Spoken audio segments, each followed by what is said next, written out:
जय हिंद दोस्तों, स्वागत है आपका और एक नए वीडियो में और एक नए टॉपिक के साथ। एक मेनू जिसने उड़ा दिए पूरे पाकिस्तान के होश, पाकिस्तान सुन। तो ये अंबानी वाला है भाई। अनंत अंबानी भाई की शादी हो चुकी है। मैनी कांग्रेचुलेशन अंबानी जी को। जामनगर में गुजराती रीतो रिवाज से की गई है शादी। रीजन यही था कि अंबानी फैमिली जो है बिलोंग करती है गुजराती फैमिली से, गुजरात के है, जामनगर से है। उसमें भी खास करके मतलब मुकेश अंबानी जी जी के मदर मुकेश अंबानी जी, अनिल अंबानी जी और नीता अंबानी जी, वो सभी जामनगर के मतलब वहाँ ही बड़े हुए हैं। और अनंत अंबानी जो थे वो भी जब छोटे छोटे से मतलब एक थोड़े बहुत साल तक वो जामनगर में ही पढ़े, फिर मुंबई गए और बॉम्बे के बाद वो जब एजुकेटेड हो चुके उसके बाद भी जामनगर वाला जो फैक्ट्री है वो अनंत अंबानी जी ही संभाल रहे। बहुत मजा आया भाई उसकी वीडियो देखने के बाद हमें भी। लेकिन पहले वीडियो दोस्तों स्टार्ट करते, आशा करेंगे पसंद आएगा, पसंद आए तो लाइक और शेयर जरूर से कर दीजिएगा। और चैनल पर पहली बार आए, सब्सक्राइब नहीं किया तो सब्सक्राइब भी जरूर से। चलिए स्टार्ट करते। एशिया के अमीर तरीन शख्स मुकेश अंबानी के बेटे अनंत अंबानी और राधिका मर्चेंट की शादी। इंडियन कुजीन्स अगर बात करें तो 2500 खाने बनाए जाएंगे इन 3 दिनों के अंदर और कोई भी खाना जो है रिपीट नहीं होगा। 3 रोजा तकरीब में 2500 खानों से मेहमानों की तवाज़ो का सिलसिला भी जारी है। इंडिया के खाने बहुत अच्छे हैं, डिफरेंट खाने, डिफरेंट चीज़ फूड, तो पूरी दुनिया उसको चटपटे मतलब खाने को लाइक करेंगी। तो जाहिर है वो अपने कल्चर को, अपने खाने को, अपनी कुजीन को वो प्रमोट करेंगे। कोई भी पकवान दोबारा नहीं दोहराया जाएगा। मेहमानों के लिए नाश्ते में 70 से ज्यादा खाने रखे जाएंगे। दोपहर के खाने के लिए 225, रात के खाने के लिए 275 और मिडनाइट मेन्यू में 85 से ज्यादा खुसूसी डिशेस रखी जाएंगी। 1200 वीआईपी गेस्ट वहां पर मौजूद हैं इस शादी को अटेंड करने के लिए। सबसे इंटरेस्टिंग बात है कि अभी जो शादी से रिलेटेड प्री वेडिंग फेस्ट हैं वो चल रहे हैं। The cuisines include Parsi food, Thai, Mexican, Japanese and Pan-Asian dishes.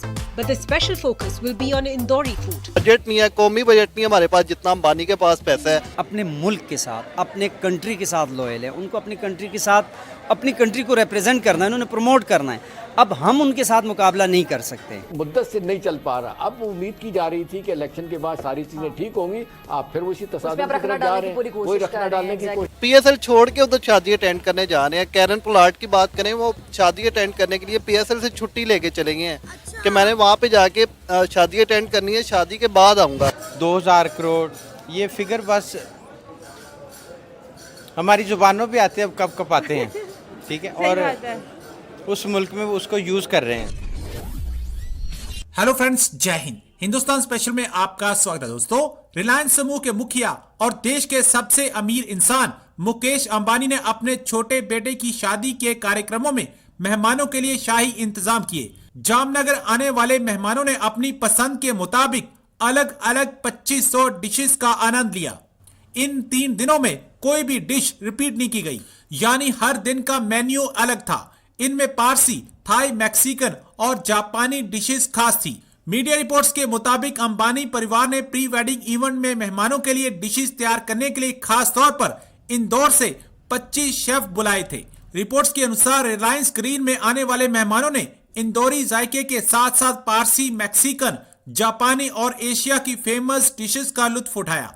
इसके बाद लंच और डिनर में 250 व्यंजनों के ऑप्शन मेहमानों को मिले। अब पाकिस्तानी मीडिया एशिया के सबसे अमीर इंसान के बेटे की शादी का मेन्यू देख सकते में है। इस शादी की अगर बात करें तो खानों की बड़ी बात, क्योंकि शादी में आपको पता है एक ही चीज याद रहती है और वो होता है खाना। तो 2500 डिशेस एक दिन में जो है सर्व की जाएंगी और कोई भी डिश रिपीट नहीं होगी। इसमें ब्रेकफास्ट है, लंच है, डिनर है और फिर मिडनाइट के जो आपको पता है कि जो मील्स है वो भी तमाम गेस्ट को जी दिए जाएंगे। और इसमें बॉलीवुड के तमाम सितारे हैं, हॉलीवुड के सितारे हैं, कतर के जैसे प्राइम मिनिस्टर हैं, एक्स प्राइम मिनिस्टर्स हैं, फॉरेनर्स हैं, स्पोर्ट्स वाले हैं और अपने पाकिस्तान में पोलार्ड खेल रहे थे। हाँ, पीएसएल वो भी छोड़ के उन्होंने कहा कि भाई पीएसएल आपका खेल इतना इम्पोर्टेंट है, मुझे वो शादी ज्यादा अहम है। डेफिनेटली, बिल्कुल, क्योंकि वहाँ से पैसे ज्यादा मिलने होते हैं, क्योंकि ऐसे इवेंट पे जितने भी बड़े सेलिब्रिटीज, स्टार्स आते हैं उनको पे किया जाता है, इनसे वो पैसे लेते हैं, तो उसको वहाँ से इतनी अच्छी ऑफ़र मिल रही है और जहाँ इतनी एक अच्छे लेवल पे उसको कवरेज भी मिल रही है, ऑफ़र भी मिल रही है, पैसा भी मिल रहा है, तो उसने PSL में क्या करना है। और वैसे भी बाहर के लोगों को अब पता चल गया, जो खिलाड़ी है, जो स्पोर्ट्समैन है, ज़्यादातर उनको पता चल गया कि पाकिस्तानी इनका अपना कंजर खाना नहीं ख़त्म होता, तो इन्होंने क्या करना, मतलब तो वो इस वजह से की भी बात करें ना कि मतलब अगर इंडिया की कुजीन की बात करें तो दुनिया में 5th नंबर पे है, और वो अब इसमें दूसरे कुजीन्स भी हैं, जापानीज भी हैं, इसमें US के भी कुछ खाने बनाए जाएंगे, लेकिन अपने खानों को फॉरेनर्स के सामने रिप्रेजेंट करना। एशियन फूड जो है ना, ये पूरी दुनिया में मशहूर है। और फिर हिंदुस्तान के मसाले, आप कुछ अर्सा पहले चले जाए, 200 साल 300 साल या 400 साल पहले चले, ये जब पाकिस्तान और इंडिया अलग नहीं हुआ था, जब ये पूरा इलाका आपको पता है हिंदुस्तान कहलाया जाता था, तो ये जो एशिया का ये जो खित्ता है, ये पूरे यूरोप में, ये पूरे मिडिल ईस्ट में, ये मसालों की वजह से बहुत मशहूर था। और यहाँ के खाने, यहाँ के मसाले पूरी दुनिया में जाते थे, तो डेफिनेटली यहाँ के वो लोग, और इंडिया के मसाले, इंडिया के खाने बहुत अच्छे हैं, डिफरेंट खाने, डिफरेंट चीज़ फूड, तो वो पूरी दुनिया उसको चटपटे मतलब खाने को लाइक करेंगी, तो जाहिर है वो अपने कल्चर को, अपने खाने को, अपनी कुजीन को वो प्रमोट करेंगे, तो अच्छी बात है, करना चाहिए, ये कोई बुरी बात नहीं है, मैं तो बहुत अच्छी बात है। लेकिन आप देखें कि जो इंडिया की जो अमीर क्लास है, जो बिलियनर है, अपने प्राइम मिनिस्टर की कितनी बात मानते। 2 माह पहले उनके प्राइम मिनिस्टर ने कहा था कि जितने भी अमीर लोग हैं, मेरी उनसे गुजारिश है कि अपने बच्चों की जो शादियां हैं मुल्क से बाहर नहीं बल्कि मुल्क के अंदर करें, ताकि जो है हमारे मुल्क के बारे में लोग जाने। जो बड़ी बड़ी सेलिब्रिटीज हैं, जैसे रिहाना की बात करें, वो आज से पहले इंडिया नहीं आई, उनको मौका किसने दिया? अंबानी सर ने दिया। तो अपने प्राइम मिनिस्टर की बात को सर वो कितना ज्यादा फॉलो करते हैं। फिर वही आ जाती कि वो लोग लॉयल हैं अपने मुल्क के साथ, अपने कंट्री के साथ लॉयल है, उनको अपनी कंट्री के साथ, अपनी कंट्री को रिप्रेजेंट करना है, उन्होंने प्रमोट करना है। अब हम उनके साथ मुकाबला नहीं कर सकते, क्योंकि हमारे यहाँ जो हमारी लीडरशिप की बहुत एक बहुत बड़ा क्लॉज है कि लीडरशिप हमारे पास नहीं है। इंडिया के अंदर एक बहुत बड़ी शादी होने जा रही है मुकेश अंबानी के बेटे की। 1200 VIP गेस्ट वहां पर मौजूद हैं इस शादी को अटेंड करने के लिए। सबसे इंटरेस्टिंग बात है कि अभी जो शादी से रिलेटेड प्री वेडिंग फेस्ट हैं वो चल रहे हैं। और रिहाना की अगर हम बात करें तो सुपरस्टार रिहाना जो है वो वहाँ पर गई हैं, उन्होंने परफॉर्म किया है। इस वक्त सोशल मीडिया पर हर जगह उनके चर्चे हो रहे हैं। क्या कहेंगे इस वक्त इंडिया की सॉफ्ट पावर का कि दुनिया के अमीर तरीन और आप कह लें कि पावरफुल तरीन लोग जो हैं वो इंडिया के अंदर मौजूद हैं मुकेश अंबानी साहब के बेटे की शादी को अटेंड करने के लिए? जी बिल्कुल, आप ठीक कह रहे हैं, इसमें कोई शक वाली बात नहीं है। वैसे तो इकोनॉमी उन्होंने बहुत ग्रो किया है, वहाँ की बहुत सारी कंपनीज और फर्म जो हैं उन्होंने इंटरनेशनल लेवल पे बहुत अच्छा परफॉर्म किया है। IT में वो हमसे बहुत आगे हैं, मेडिकल में, इंडस्ट्रीज़ में और बहुत सारे बिजनेस में हमसे बहुत ज़्यादा आगे हैं, इसमें कोई शक शुबे वाली बात नहीं है। तो हमें अगर उस हवाले से आप बात करते हैं तो जारी बात है कि वो वहाँ का सबसे जो रिचेस्ट पीपल है, तो उसका राइट बनता है कि वो अपने फंक्शन को एक अच्छे तरीके से ऑर्गेनाइज करे, मेंटेन करे, तो उसका राइट है, बिल्कुल ठीक है। तो फिर देखें ना, मुकेश अंबानी ने इंडिया को बहुत ज़्यादा बिजनेस भी दिया है, इंडिया को बहुत ज़्यादा रेवेन्यू जनरेट भी करके दिया है, और इस इवेंट में भी कहीं ना कहीं देखें तो इंडिया का नाम ही बुलंद हो रहा है, इंडिया की इकॉनमी में ही इजाफा हो रहा है। जी बिल्कुल, आप ठीक कह रहे हैं। जारी बात है कि वो वहाँ पे उसको एक लेवल ऑफ अपॉर्चुनिटी मिला है, उसको वहाँ की गवर्नमेंट ने भी प्रमोट किया है, उसको वहाँ पे हालात ऐसे साजगार मिले हैं कि आज वो एक बहुत बड़ा बिजनेसमैन बन पाया ना। अगर वो किसी ऐसे कंट्री में होता या किसी ऐसी जगह पे होता कि जहाँ पे उसको ये अपॉर्चुनिटीज़ अवेलेबल ना होती तो शायद वो आज इतना ग्रो ना कर पाता। तो इसमें मैं ये समझता हूँ कि वहाँ की जो गवर्नमेंट गवर्नेंस है उसका भी बहुत हाथ है और उन्होंने उसको वाकई बहुत प्रमोट किया है, तो दैट इज गुड। अब देखिए बिल गेट्स वहाँ पर मौजूद हैं, वो एक ठेले पर चाय पी रहे हैं, उनकी वीडियो बहुत ज़्यादा वायरल हो रही है। अब आप देखें कि इंडिया में G20 की मीटिंग हो या फिर मुकेश अंबानी के बेटे की शादी, कोई भी इंडिया में जाने से कतराता नहीं है, बल्कि शायद वो लोग तो मौके का इंतज़ार कर रहे होते हैं कि हमें इंडिया की तरफ से इन्विटेशन आए और हम इंडिया में जाएँ। वो ना सिर्फ इंडिया में होने वाले इवेंट को जो है वो फॉलो करते हैं, वहाँ उसको अटेंड करते हैं, बल्कि हमने देखा है कि वो इंडिया के कल्चर में रंग जाते हैं। इंडिया अपने कल्चर को भी बड़ा प्रमोट करता है। जी, आप कल्चर की बात तो मैडम देखें बाद में आती है, सबसे इम्पोर्टेंट चीज़ ये होती है कि एक बिजनेस ग्रोथ। जब वहाँ पे उनको, आपको पता है कि इंडिया इस वक्त टॉप 5 यानी कि जो इकोनॉमिक स्ट्रेंथनिंग कंट्रीज है उनकी तरफ जा रहा है, उसके फॉरेन रिजर्व, उसके फॉरेन एसेट्स बहुत हायर साइड पे जा रहे हैं। तो ऐसे सिनेरियो में ये होता है कि दुनिया के जितने बड़े बिजनेसमैन कम्युनिटीज़ होती हैं वो ऐसी जगह को अपने लिए एक बिजनेस हब के तौर पर देखती हैं। थैंक यू दोस्तों, वीडियो को यहाँ तक देखने के लिए। भाई अंबानी साहब की शादी थी, अभी उसमें तो क्या बातें करें, कोई बातों की कमी ही नहीं है। जो भी मेरे को याद है वो मैं आपको बताना चाहूंगा दोस्तों।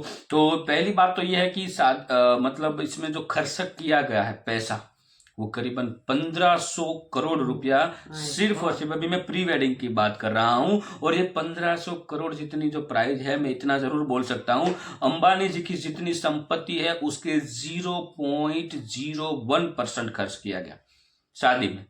और जो मेहमान वीआईपी आए थे वो करीबन 1200 से लेकर 1500 के आसपास थे अप्रोक्स। हम तो फाइनल आंकड़ा अंबानी जी ही बता सकते हैं, लेकिन एक से एक बढ़कर मेहमान थे। कोई भी ऐसा कंट्री नहीं था जहाँ के वो वहाँ की वो अस्थियां ना आई हो भारत में, और खास करके हमारे गुजरात में, हमारे जामनगर में। ठीक है, जामनगर तो हमारा भाई काठियावाड़ी है, सौराष्ट्र का एक डिस्ट्रिक्ट है जामनगर। वैसे भी जामनगर तो सब लोग जानते ही, कारण क्योंकि अंबानी जी का वहाँ पे जन्म स्थान है। और दूसरी बात, उसमें मेहमानों को रहने के लिए कोई भी होटल बुक नहीं किया गया, ये मैं आपको पहले बता दूं। और उसके लिए मेहमानों के लिए टेंट बनाए गए थे। टेंट मतलब नॉर्मल टेंट की मैं बात नहीं कर रहा हूँ, जो हम पिकनिक में जाते हैं वो वाले टेंट नहीं। टेंट बनाए गए थे, उसके अंदर एसी फूल थी, फुली एसी वाले, और नेचर के आधारित बनाए गए थे। मतलब वो हवा उजास वाले और नेचर के बीच वो टेंट रहे, ताकि मेहमान को भी कोई मतलब ऐसा कुछ महसूस ही ना हो जब वो होटल में। और वो आई थिंक एक हमारे बॉलीवुड स्टार है, उन्हीं ने भी वो वीडियो उसके इंस्टाग्राम अकाउंट पे पोस्ट किया था। आई थिंक जहाँ तक मैं मान रहा हूँ वहाँ तक आलिया भट्ट थे या कौन थे वो एग्जैक्टली नहीं पता, लेकिन हाँ फीमेल स्टार थी, वो इतना मैं जानता हूँ। दूसरा इसमें यह है कि अनंत अंबानी जी ने जो इंटरव्यू दिया था वो देखना बहुत जरूरी है। वहां पे अनंत अंबानी जी ने जामनगर में 600 एकड़ में एक जंगल बनाया है। जंगल के अंदर जो वन्य प्राणी है उनको रखा है, खास करके हाथी। और अनंत अंबानी जी ने वो भी कहा कि मैंने चिड़ियाघर नहीं बनाया है और मैं यहाँ पे सेवा करना चाहता हूँ, क्योंकि देखो भगवान किसी ने नहीं देखे, हम किसी ना किसी रूप में देखते हैं। तो इसीलिए अनंत अंबानी जी ने वो जंगल बनाया है, जिसमें हाथी का स्वरूप वो मानते हैं गणेश भगवान है, गणेश जी है, इसलिए वो हाथी की सेवा करना चाहता है अनंत अंबानी जी। और बहुत ही स्वीट है अनंत अंबानी, जब उसकी आपको इंटरव्यू पढ़ेंगे तो आपको बहुत मजा आएगा। उसके मम्मी पापा के बारे में बात की है, उसके भाई के बारे में बात की है, उसके बहन के बारे में बात की है, और जामनगर के बारे में बात की है, उसका वहाँ का रहना सहना, वो बहुत अच्छा मेरे को फील आया इस बार। जो बड़े उसके जो आकाश की शादी थी, आकाश अंबानी की, उससे भी बढ़िया ये शादी है, ये मैं जरूर कहता हूँ, क्योंकि रीतो रिवाजों से शादी की गई है और हर एक धर्म की चीजें वहाँ पे, और खास करके जो नीता अंबानी जी है ये सारी चीजों में बहुत मानते हैं भगवान में, तो उसके रिलेटेड भी सब कुछ बहुत किया गया है। बाकी तो सारी वीडियो यूट्यूब में है, जितना मेरे को मालूम था उस हिसाब से मैंने आपको बताया। बाकी प्लीज एक बार आप यूट्यूब में जाके वीडियो, और खास करके नीता अंबानी जी, मुकेश अंबानी जी और अनंत अंबानी जी का एक इंटरव्यूज है, वो जरूर देखना, आपको बहुत मजा आएगा। बहुत कुछ जानने को आपको अंबानी फैमिली के बारे में मिलेगा। आशा करेंगे दोस्तों ये वीडियो आपको पसंद आया होगा, पसंद आया तो लाइक और शेयर जरूर से कर दीजिएगा। फिलहाल दोस्तों हम आपसे विदाई ले रहे, लेकिन मिलते हैं और एक नए वीडियो में आपके साथ। टिल देन, जय हिंद, जय भारत।